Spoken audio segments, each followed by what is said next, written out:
Si je ne savais pas, d'autres savaient. Parce que j'affirme devant vous, et vous le vérifierez, que le procureur général, lui, a tenu à informer la chancellerie sur ces affaires à 4 reprises dans l'année 1998. Quel était le gouvernement à cette époque? C'est le gouvernement socialiste de 1997 à 2002. Le ministre de la Justice est Elisabeth Guigou. J'affirme, en tout cas que quand j'étais au gouvernement, il ne pouvait pas y avoir un signalement aussi important sans que le ministre de l'Éducation nationale ne soit averti. Qui était le ministre de l'Éducation nationale? C'était Claude Allègre. Qui était la ministre chargée de l'enseignement scolaire? C'était Ségolène Royal. Alors, ce sont des accusations, la stratégie de défense de François Bayrou. Pourquoi est-ce qu'il reporte vers le gouvernement de l'époque, Guillaume Daré, alors?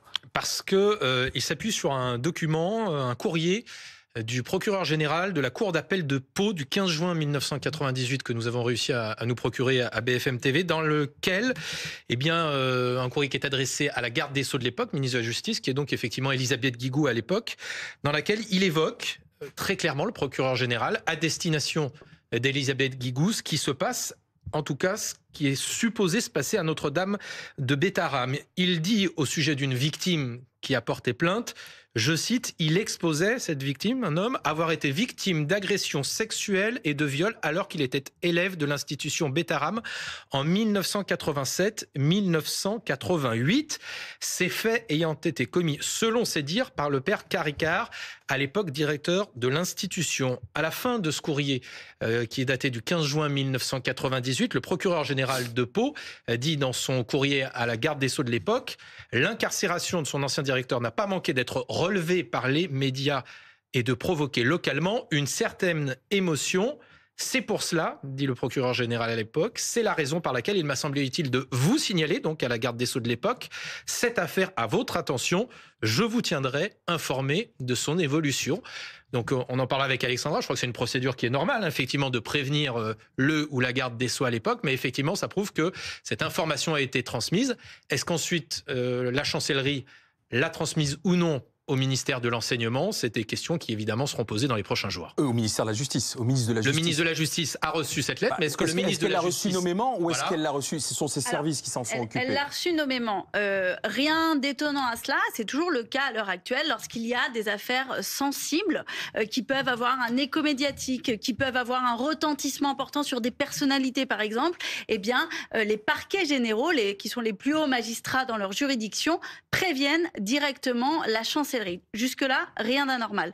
Par ailleurs, lorsqu'un garde des Sceaux est informé d'une instruction judiciaire en cours, il n'a pas à intervenir. Et une intervention serait justement ce qu'on peut appeler d'entrave à la justice.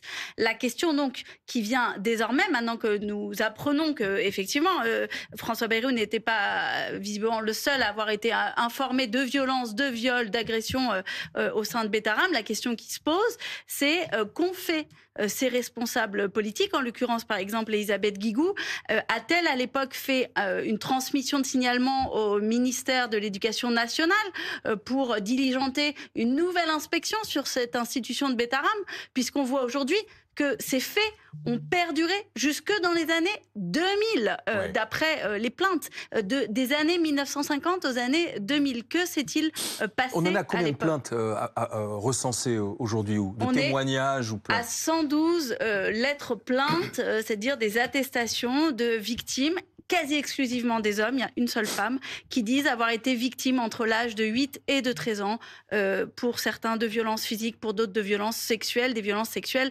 extrêmement graves. Et en 1996, il y avait eu un premier rapport qui avait conclu que ce n'était pas un établissement où les élèves étaient brutalisés. À ce moment-là, il y avait eu cette inspection, effectivement, qui faisait suite à une première plainte pour une gifle qui avait abouti sur une condamnation d'un surveillant. On ne parlait pas encore officiellement, en tout cas d'un point de vue judiciaire, de violences sexuelles et de viol. La première plainte pour viol est déposée en 1998, des années après que les faits aient été commis, contre l'ancien directeur, le père Caricart. À ce moment-là, il est mis en examen et placé en détention provisoire. Et c'est là que la garde des Sceaux est avertie d'abord par un appel téléphonique du procureur général, puis par un courrier qu'on a pu consulter. Et 8 jours après ce placement en détention provisoire, le père Caricart est remis en liberté. Et lorsqu'il est remis en liberté, il a un contrôle judiciaire. Il va aller au Vatican et 2 ans plus tard, il va se donner la mort. Il va se suicider, on le retrouve dans le Tibre. Et donc les poursuites judiciaires à cette époque-là vont s'éteindre avec lui. Et aujourd'hui, on peut aussi se poser la question de cette justice qui, à l'époque, a remis en liberté un homme qui était accusé de faits extrêmement graves sur un mineur de cet établissement Betaram. Alors, dans sa réponse aujourd'hui à l'Assemblée nationale, on a entendu les noms cités par François Bayrou, Claude Allègre, qui est aujourd'hui décédé, Ségolène Royal et Elisabeth Guigou. Voilà la réponse de Ségolène Royal sur le réseau social X. C'était au cœur de l'après-midi. Je suis scandalisée, écrit-elle, par les attaques du Premier ministre. Voici mes instructions données dès août 97 pour lever la loi du silence et protéger les enfants. Elle envisage une action de dénonciation calomnieuse, instructions concernant les violences sexuelles, ça c'est le lien vers la circulaire. Et puis ensuite, quelques minutes plus tard, voilà ce qu'elle écrit. Je confirme l'examen d'un dépôt de plainte pour diffamation et dénonciation calomnieuse suite aux attaques indignes d'un Premier ministre paniqué, alors qu'il sait à quel point je me suis engagé et agi pour lutter contre les agressions sexuelles sur les enfants et les violences qu'ils subissent. Il faut maintenant faire parler ceux qui gardent cet effroyable secret, sanctionner ceux qui, par leur silence, ont laissé des petites proies enfantines entre les mains des prédateurs. On a raccourci un peu le tweet de Madame Royal. Voilà. Est-ce que c'est la bonne stratégie pour François Bayrou, Amandine Nathalie ? C'est la stratégie assez évidente de détourner l'attention vers d'autres, là où il voit que pour l'instant la gauche ne voulait pas le lâcher. François Bayrou dit « Regardez d'abord votre nombril à gauche, vous avez eu vous-même des responsables politiques qui auraient pu agir et qui n'ont pas agi ». C'est en tout cas l'affirmation de François Bayrou. Maintenant, tout ça reste quand même flou. Il va falloir voir comment Elisabeth Guigou d'abord se justifie. A-t-elle été prévenue en personne? Savait-elle ou pas? Pour le moment, nous n'avons pas cette réponse. Ségolène Royal, elle, a en plus, il est vrai, la réputation au sein du milieu politique d'avoir été toujours assez engagée précisément pour se battre sur ce thème des agressions sexuelles contre les enfants et des violences. Et par exemple, il y a quelques jours, je discutais de cette affaire avec Roselyne Bachelot, qui est pourtant à droite et qui disait Ségolène Royal a toujours œuvré assez ardemment pour se battre sur ces dossiers. Il faut lui reconnaître ça. Donc, là aussi, il va falloir faire la lumière. En tout cas, François Bayrou fait quelque chose d'assez dur et violent politiquement. Aller exposer les autres à l'Assemblée nationale, devant tous les Français, en tant que Premier ministre, au sein de la représentation nationale, c'est quelque chose que tous ceux qui regardaient cette séance n'oublieront pas. Il espère maintenant s'en sortir. Il faut rappeler là aussi très posément que pour l'instant, il n'est pas prouvé que François Bayrou ait menti, même si sa défense a été assez catastrophique et qui s'est emberlificotée. La justice n'a pas de fait précis aujourd'hui à lui reprocher. Et donc, la gauche n'a, malgré ces plaintes répétées, pas de raison extrêmement forte à ce stade pour pouvoir demander sa démission. Et d'ailleurs, elle n'est pas suivie pour le moment par le Rassemblement national. Dans tous les cas, si François Bayrou a nommément cité Madame Royal aujourd'hui, peut-être était-ce la réponse à ce que disait Ségolène Royal vendredi dernier. C'était sur BFM TV, sur le plateau de BFM Story. Le magistrat qui a incarcéré le directeur de cette école a été demandé en rendez-vous par François Bayrou. Donc lui, il dit très clairement qu'il a informé François Bayrou de ce viol atroce. C'était pas un crime sexuel, là. Si, c'était un crime sexuel, puisque ce magistrat a donné justement une interview à Mediapart. Et il dit ceci, il dit cet enfant apprend que son père est mort. Donc le directeur vient réveiller cet enfant pour lui annoncer que son père est mort, qu'il doit se lever pour prendre le train pour aller aux obsèques de son père. Donc cet enfant est très déstabilisé. Il l'emmène sous la douche et là, il le viole. Et donc, François Bayrou entend, comme si nous, on entendait une affaire comme ceci, premièrement, on fait fermer l'établissement, ou on demande immédiatement une enquête sur les autres enfants pour voir s'il y a eu d'autres crimes, puisqu'on découvre que c'est un système à l'intérieur de cette école, c'est-à-dire que c'est non seulement les religieux qui violent, mais c'est aussi les laïcs. Donc, tout ce petit monde se protège.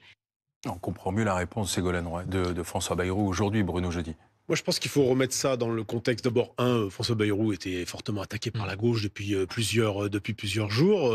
Son nom a été aussi jeté en pâture. Donc, finalement, que les noms des gens de gauche arrivent aujourd'hui à l'Assemblée, c'est un peu, j'allais dire, la réponse un peu qui peut arriver lorsque vous attaquez. Il se défend. Deuxièmement, contre-attaque. Deuxièmement, il y a le texte du 49.2, motion déposée par le Parti socialiste, dans lequel ils ont inclus un paragraphe sur Betaram. Et ça, à Matignon, on l'a pas vraiment bien pris. Et je pense que si aujourd'hui il y a eu cette contre-attaque avec ce texte dont Guillaume a révélé la teneur, la réponse du Premier ministre, c'est vrai qu'elle était pouvait peut-être éviter d'aller jusqu'à donner les noms, mais a décidé de les donner. C'est aussi parce qu'il y a aussi ce texte du 49.2 qui a fortement même si François Bayrou a fait passer son budget grâce au Parti socialiste aussi. Donc, et puis il y a aussi François Bayrou était assez ébranlé de sa rencontre samedi avec l'association des victimes. Tout ça, faut le remettre dans ce contexte. Et aujourd'hui, on arrive à un point fort du combat politique à l'Assemblée nationale.